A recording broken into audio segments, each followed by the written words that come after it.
नाम रोशनी और काम सारे अंधेरे वाले। कहा था ना मैंने कि पार्टी में एक भी गलती नहीं होनी चाहिए, लेकिन तू अपनी हरकतों से बाज नहीं आएगी।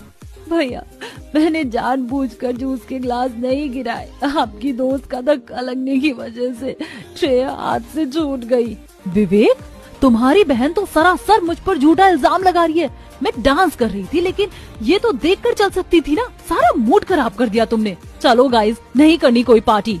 अलीशा सारे दोस्तों को पार्टी से ले जाती है, जिसे देख खुश होगी ना तू मेरी बेइज्जती करवा कर।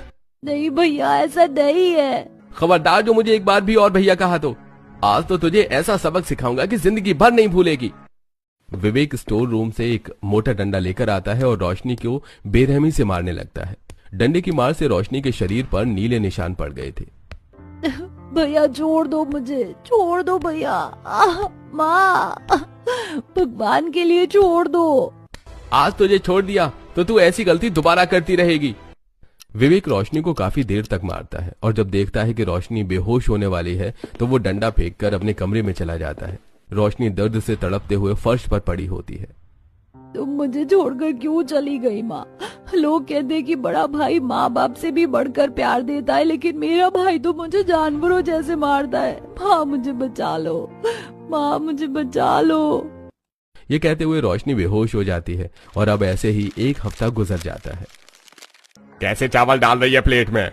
आधे तो नीचे ही गिर गए। इतने साल हो गए तुझे इस घर में, लेकिन अभी तक खाना परोसना नहीं आया तुझे ठीक से।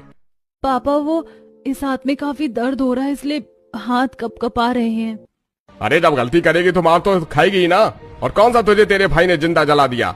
औरों के घर में जाकर देख, भाई तो बहनों की जान ले लेते हैं। अपने बेटे को कुछ बोलने की बजाय राजेश रोशनी को ही उल्टा सुनाता है। तो वहीं विवेक अब जैसे ही सब्जी का पहला निवाला खाता है तो फौरन उसे थूक देता है। कैसी सब्जी बनाई है तूने? भर भर के नमक डाल दिया है। इस तरह की कड़वी जहर सब्जी खिलाकर तू मुझे मारना चाहती है? अरे इस कमबख्त ने तो नाक में दम करके रख दिया है, चैन से खा भी नहीं सकते। विवेक गुस्से से उठता है और रोशनी के बाल पकड़कर खींचता है।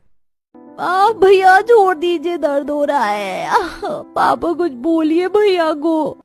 अरे मैं उसे क्या बोलूं जब गलती तेरी है। तेरा भाई दिन भर मेहनत करता है, पैसा कमाता है, और जब घर में उसे 2 वक्त की रोटी भी नहीं मिलेगी तो वो क्या कुछ कहेगा नहीं? विवेक रोशनी के बाल पकड़कर उसे खींचते हुए स्टोर रूम में ले जाता है और दरवाजा बंद कर देता है।